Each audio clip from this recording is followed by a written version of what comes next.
What do YouTube? B. Kelly back again with another banger video, and since we're less than a month away from college football, today I am going to be talking about my top 10 quarterbacks heading into the 2021 college football season. Now, before I move on with the video, just a quick disclaimer, this video is an opinion video. My top 10 quarterbacks can be different from y'all's, just to let y'all know that this is just my opinion. And also, remember to smash that like button and subscribe if you haven't already before we start the video, as we are on the road to 10K. Now, let's get into it. Before I start off the actual top 10, I want to talk about some honorable mentions that didn't quite make the top 10, but definitely could in the future. The 5 honorable mention quarterbacks that I have listed are Carson Strong from Nevada, Matt Corral from Ole Miss, which the main reason why he's not top 10 right now for me is just because of his turnover issue he had last season. If he cuts those down, he's going to be a top 5 quarterback possibly in all of college football in 2021. Then I have Michael Penix Jr. from Indiana, Bryce Young from Alabama. I think he's going to be a top 10 quarterback when it's all said and done, but he hasn't actually started in a single game yet, so I'm not going to put him in the top 10, obviously. And the final guy that I have closing off this list is quarterback from Ohio State, CJ Stroud. Just like Bryce Young, I think they're both going to be possibly top 10 quarterbacks in the season, but obviously we have to actually see them play first, which is why I'm not putting them in the top 10 right now. Coming in at number 10, I have Clemson quarterback DJ Uiagalelei. Now, the main reason why I'm putting him at 10 is to give him some room to move up, since he's really only played in 2 major games in his college football career so far. But I am putting him in this top 10 because of what he did in those 2 games versus Boston College and Notre Dame. I thought he showed a lot of potential that he can be a baller right off the bat. In 2020, he completed 67% of his passes, threw for 914 yards, 5 touchdowns, and 0 interceptions. And for 2021, I think he's going to be a baller, and I think he might even move up to be a top 5 quarterback in 2021. At number 9, I have quarterback from Cincinnati, Desmond Ridder. Now in 2020, he played in 10 games, where he completed 66% of his passes, threw for 2,296 yards, 19 touchdowns, and 6 interceptions. While on the ground, he rushed for 592 yards, averaging 6 yards per carry, and 12 total touchdowns on the ground. Not only that, he won the American Athletic Conference and almost beat Georgia in the Chick-fil-A Peach Bowl in 2020. No matter what, in my opinion, I think Desmond Ridder is a top 10 quarterback. This guy wins games, and I think he's going to be an even better quarterback in 2021 than he was in 2020, and I'm expecting him and the Cincinnati Bearcats to win the AAC yet again and to be in a New Year's Six Bowl. Coming in at number 8, we have quarterback from Coastal Carolina, Grayson McCall. Now in 2020, he was a big reason why the Chanticleers were what they were and shocked everybody in the 2020 college football season and became one of the best non-Power 5 teams in all of college football. He played in 11 games in the 2020 campaign, where he completed 69% of his passes, threw for 2,488 yards, 26 touchdowns, and 3 interceptions, while rushing for 569 yards and 7 touchdowns on the ground. I think Grayson showed last season that he can be a top 10 quarterback in college football, and that's a big reason why I am putting him in my top 10. The guy is doing a lot with Coastal Carolina, and I see him having a great season in 2021 along with the rest of the Chanticleers. Grayson has a strong arm, and he can run the ball as well, and the biggest thing of all, he does not really turn the ball over at all. Like I said, he only has 3 interceptions.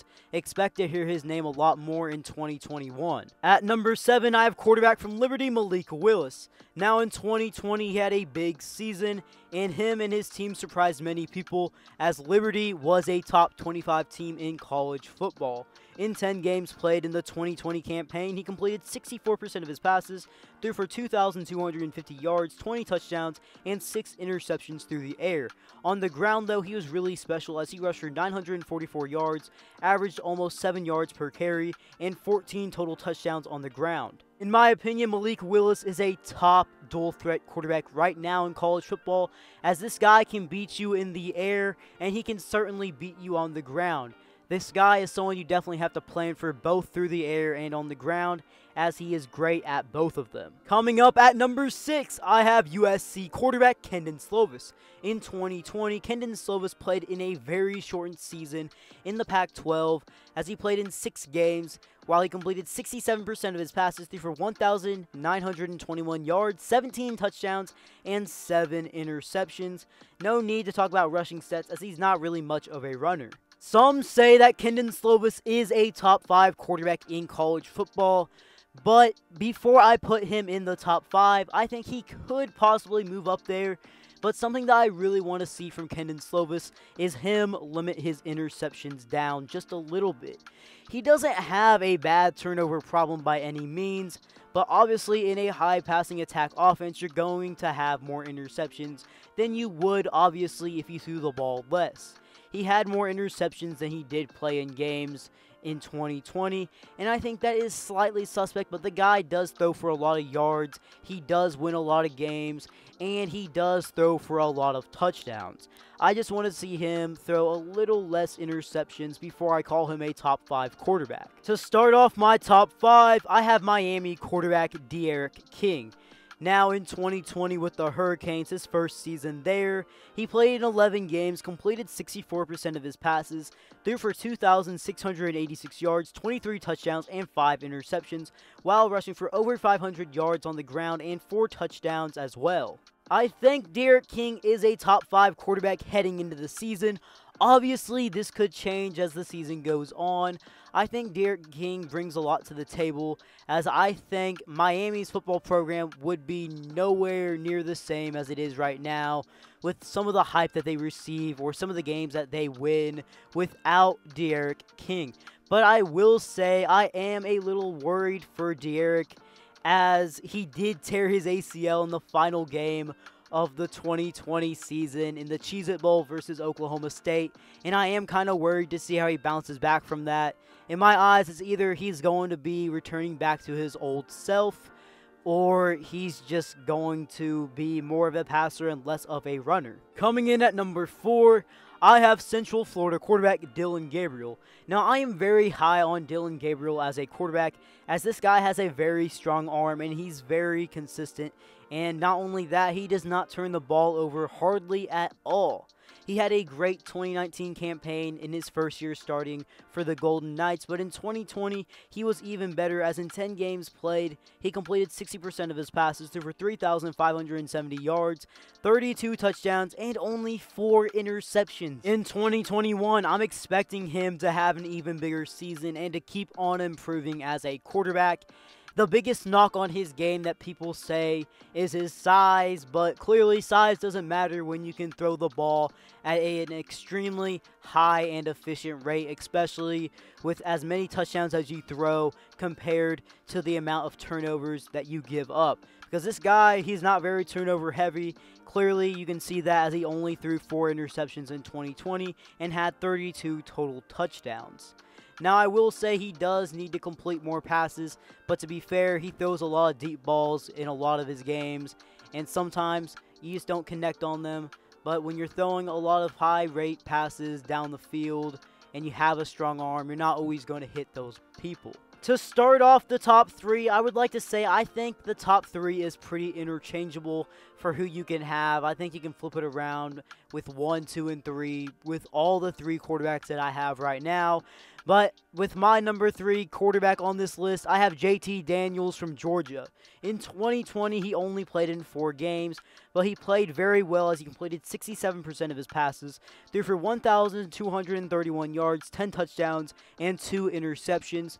The big part of that 2020 season for Georgia is that their offense really was not clicking without JT, but right when he joined, they started to click and became a top team simultaneously, as they had an offense now and they had a defense. JT is seen as a quarterback that could win the Heisman Trophy in 2021 and possibly even win the national title, and I believe he could do both. Obviously, I'm not saying he's going to do either or, but I'm saying it is definitely a possibility, as this guy is very good and he has a lot of great weapons at Georgia. Coming in at number 2 on my top 10 list is quarterback from North Carolina, Sam Howell. Now, Sam Howell, in my eyes, no matter what, is a top 2 quarterback, and I really see him competing for the Heisman Trophy this season. And be on the lookout for North Carolina, as they could be making a lot of noise in the ACC this season, as this year, in my opinion, is their best shot to win the ACC and to possibly get into the college football playoff. Howell is coming off a strong 2020 campaign, as in 12 games played, he completed 68% of his passes, threw for 3,586 yards, 30 touchdowns, and 7 interceptions, while also rushing for 5 touchdowns on the ground. I'm expecting an even bigger season in 2021, although he is losing some big offensive targets that he had on offense from the previous season, but I see Sam Howell balling out no matter what. Coming in at my number 1 spot on my quarterback list, I have quarterback from Oklahoma, Spencer Rattler. In his 2020 campaign, he played in 11 games, completed 68% of his passes, threw for 3,031 yards, 28 touchdowns, and 7 interceptions, while also rushing for 6 touchdowns on the ground. Not only that, he won the Big 12 championship and beat Florida in the Cotton Bowl. He did start off the 2020 season a little rough, with some early hiccups in the beginning, such as starting off 1-2 and having a slight turnover problem in the beginning. But after that, he was nearly perfect. He went undefeated, and he really never turned the ball over again, and the guy was lights out. I think in 2021, he's going to win the Heisman. He is my Heisman favorite for this season, as I think this guy is going to have a huge season in that offense of Lincoln Riley's. And the Sooners got even more offensive talent and has a lot of offensive talent returning for the 21 season. And I think with all those factors factoring in for Spencer Rattler, I'm expecting him to be the best quarterback in all of college football in this upcoming season. I know he has a lot of haters, and the haters are going to be in the comments disagreeing with me. But like I said in the beginning, this is just my opinion. Well, guys, if you guys have made it this far in the video, leave down some thoughts in the comments below of what you would change of this top 10. And before you head out, remember to smash that like button, turn on them post notifications, and subscribe for more videos. B. Kelly out.